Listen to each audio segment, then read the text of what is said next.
အားလုံးမင်္ဂလာပါကျွန်တော်အခု key 20လေးကိုကျွန်တော်ပြပေးပါမယ်เนาะ key 20လေးကတော့အရင်ဘက်ကလည်းကျွန်တော်ပြပေးခဲ့ပါတယ်ဒီဘက်ကပြပေးခဲ့တယ်20လေးအဆက်လေးကိုကျွန်တော်ပြန်ပြပေးခဲ့ပါမယ်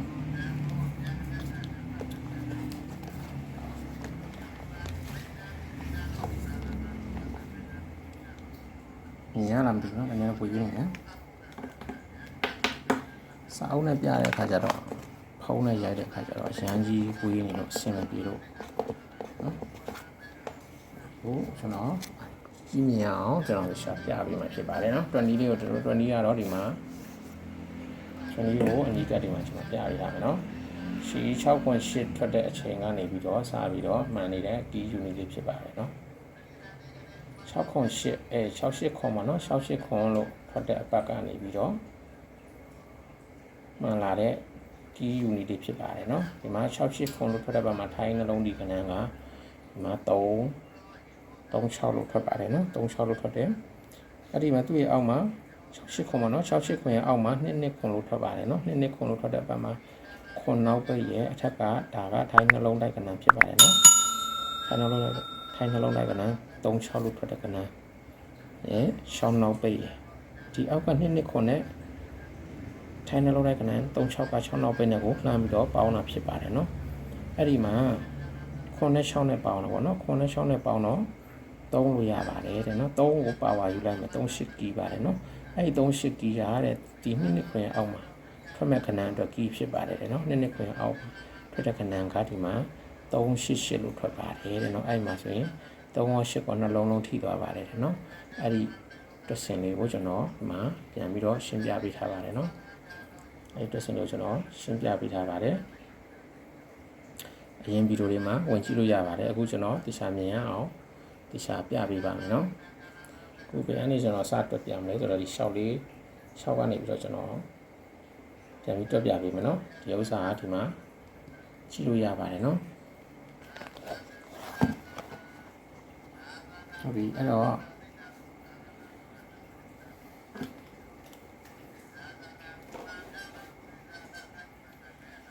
ဒီမှာနော်646လို့ထွက်တဲ့ပတ်မှာပေါ့နော်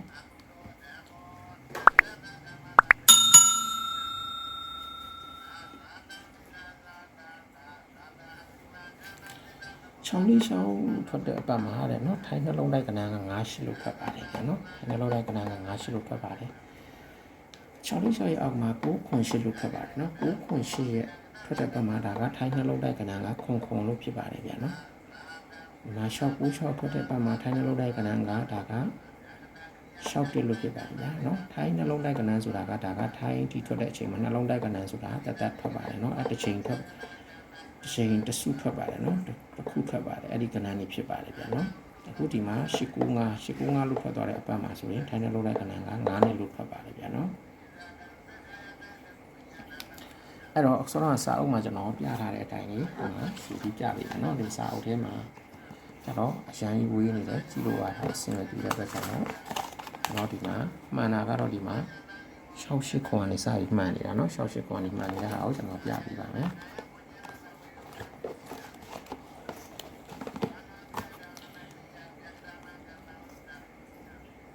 အဲ့တော့ဒီမှာထွက်ထားတဲ့เนาะ6ပြီး6ရဲ့ထွက်တဲ့ဘက်ကထိုင်းနှလုံးတိုက်ကဏ္ဍက98လို့ဖြစ်ပါတယ်တဲ့အဲ့ဒီ98ကအဲ့ဒီရှင်းနောက်ပိတ်9.8လို့ထွက်တဲ့အပတ်ကတဲ့အဲ့ဒီရှင်းနောက်ပိတ်ရေကိုပေါင်းမှဖြစ်ပါတယ်ဗျာနော်အဲ့ဒီရှင်းနဲ့9နဲ့အနီရောင်ဝိုင်းထားတဲ့ရှင်းနှလုံးပေါ့နော်ရှင်းနှလုံးကိုပေါင်းမှဖြစ်ပါတယ်နော်အဲ့ဒီတော့အဲ့နှလုံးကိုကျွန်တော်ဒီမှာရေးလိုက်မယ်နော်8ပေါင်း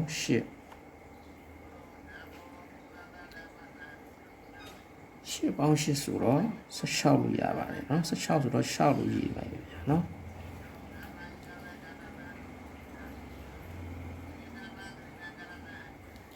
ဒီ6ကိုပါဝါယူမယ်ပေါ့ဗျာเนาะပါဝါယူမယ်သို့မဟုတ်9ပေါင်းမယ်ပေါ့ဗျာเนาะ9ပေါင်းလိုက်မယ်6ရဲ့ပါဝါက1ပါတယ်เนาะအဲ့ဒီမှာ6တစ်ကီပါတယ်เนาะ6တစ်ကီ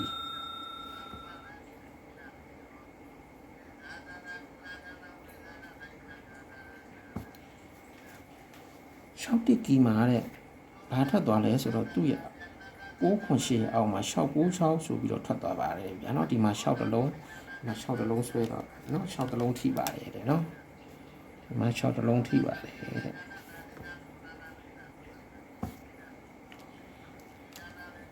အဲ့ဒီမှာဘာဖတ်သွားလဲဆိုတော့နော်ဒီမှာရေးပြလိုက်မယ်နော်696လို့ဖတ်ပါတယ်ဗျာနော်ဒီမှာ6နှလုံးဆိုတော့6ထိသွားပါတယ်ဗျာနော်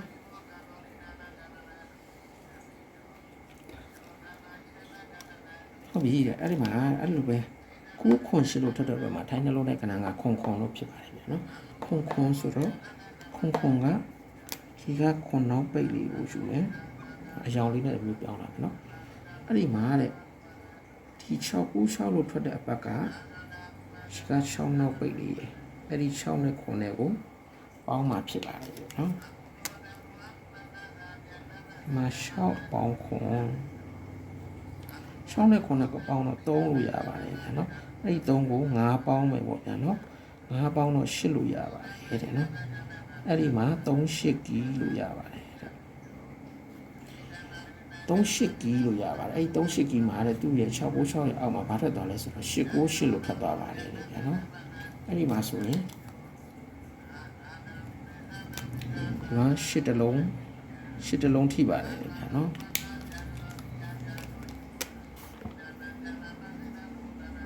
898လို့ထွက်တယ်ဗျာ8နှလုံးပေါ့နော်8နှလုံးထိတယ်ဗျာနော်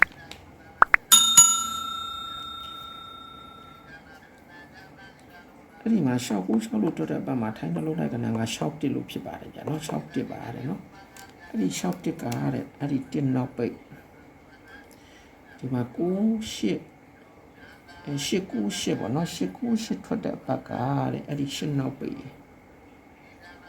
အဲ့ဒီ8နဲ့1နဲ့ကိုပေါင်းမှာဖြစ်ပါတယ်အဲ့တော့ဒီမှာ8ပေါင်း1 8နဲ့1နဲ့ပေါင်းတော့9လို့ရပါတယ်နော်9ကို5ပေါင်းမယ်ဗျာနော်9ကို5ပေါင်းတော့4ရပါတယ်နော်9လေးကီလို့ရပါတယ်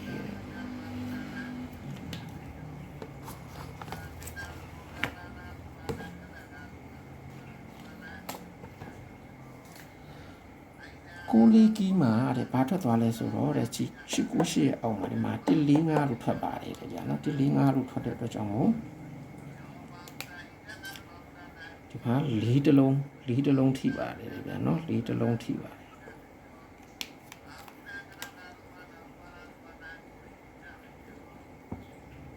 ဒီတလုံးထိပါတယ်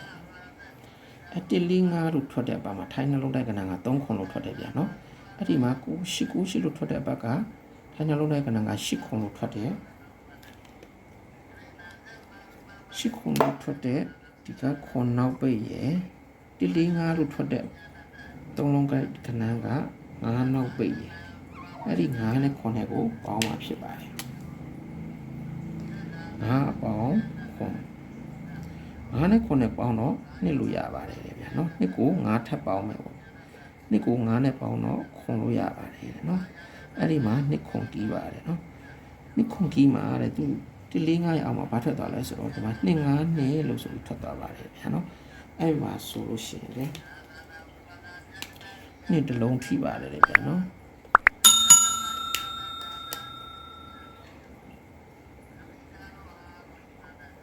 နှစ်ကအပူးဆိုတော့ဒီမှာနှလုံးပေါ့နော်2 5နှစ်ဆိုပြီးတော့ထိပါတယ်နော်145လို့ထွက်တဲ့ဘက်မှာထိုင်းနှလုံးတိုက်ကဏ္ဍက3ခွန်လို့ထွက်ပါတယ်အဲ့ဒီ3ခွန်လို့ထွက်တဲ့ခွန်နောက်ပိတ်ရဲ့တဲ့2 5နှစ်ကအဲ့ဒီ2နောက်ပိတ်ရဲ့အဲ့ဒီ2နဲ့ခွန်နဲ့ကိုပေါင်းမှဖြစ်ပါတယ်2အပေါင်းခွန်2နဲ့ခွန်နဲ့ပေါင်းတော့9လို့ရပါတယ်နော်9ကို5ပေါင်းမယ်9ကို5ပေါင်းတော့4လို့ရပါတယ်9လေးကီးပါတယ်နော်9လေးကီးမှာတဲ့ဘာထွက်သွားလဲဆိုတော့2 5အောက်မှာ895ဆိုပြီးတော့ထွက်သွားပါတယ်เนาะအဲ့ဒီမှာဆိုရင်9တလုံးထိပါတယ်ဗျာเนาะဒီမှာဘာထွက်သွားလဲဆိုတော့ဒီမှာเนาะ895လို့ထွက်ပါတယ်ဗျာเนาะ895မှာဒီမှာ9တလုံးထိပါတယ်တဲ့ဟုတ်ပြီ2 5လို့ထွက်တဲ့ဘက်မှာထိုင်းနှလုံးတိုက်ကဏ္ဍက2လို့ထွက်ပါတယ်895ထွက်တဲ့ဘက်မှာဆိုရင်ထိုင်းနှလုံးတိုက်ကဏ္ဍက9လို့ထွက်တယ်ဗျာเนาะ အဲ့ဒီမှာဆိုရင်နှစ်ငါးနှစ်လို့ထွက်တဲ့ဘက်ကထိုင်းနှလုံးတိုင်းကဏ္ဍနှစ်ကနှစ်နောက်ပိတ်ရရှိကိုငါထွက်တဲ့ဘက်ကငါးနောက်ပိတ်ရအဲ့ဒီမှာငါးနဲ့နှစ်နဲ့ကိုပေါင်းမှာဖြစ်ပါတယ်ငါးအပေါင်းနှစ်ငါးနဲ့နှစ်နဲ့ပေါင်းတော့ခွန်လို့ရပါတယ်တဲ့နော်ခွန်ကိုငါးပေါင်းမယ်ခွန်ကိုငါးပေါင်းတော့နှစ်လို့ရပါတယ်တဲ့နော်ခွန်နှစ်ကြီးပါတယ်နော်ဒီခွန်နှစ်ကြီးကတဲ့အခုဒီတစ်ဘက်က share ကနော် share က2ရက်နေမှာထွက်မှာဖြစ်ပါတယ်ဗျာနော်2ရက်တလား2026အတွက်ကြီးဖြစ်ပါတယ်တဲ့နော်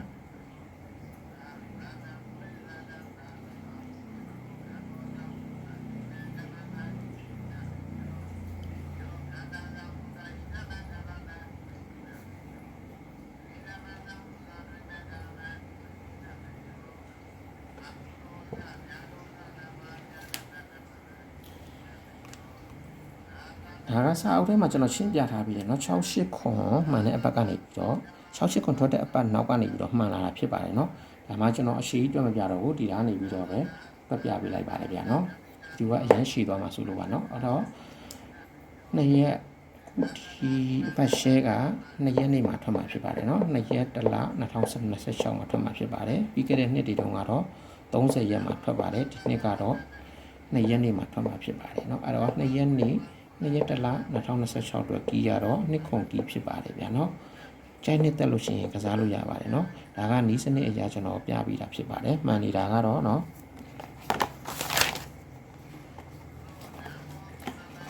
မှန်နေတာကတော့ဒီမှာ68ခွန်ထွက်တဲ့အပတ်ကနေပြီးတော့မှန်နေတာဖြစ်ပါတယ်နော်68ခွန်ထွက်တဲ့အပတ်ကနေပြီးတော့ဒီကနေပြီးတော့မှန်လာတာဖြစ်ပါတယ်ဗျာနော်မှန်လာတာဖြစ်ပါတယ်အဲ့တော့ဒီဘတ်အတွက်ကြီးကဒီမှာခွန်နှစ်ကြီးဖြစ်ပါတယ်ဗျာနော်ခွန်နှစ်ကြီးဖြစ်ပါတယ်ဒီအားလုံးပဲကြိုက်နှစ်သက်ရင်ကစားလို့ရပါတယ်ဗျာနော်အားလုံးပဲကံကောင်းကြပါစေ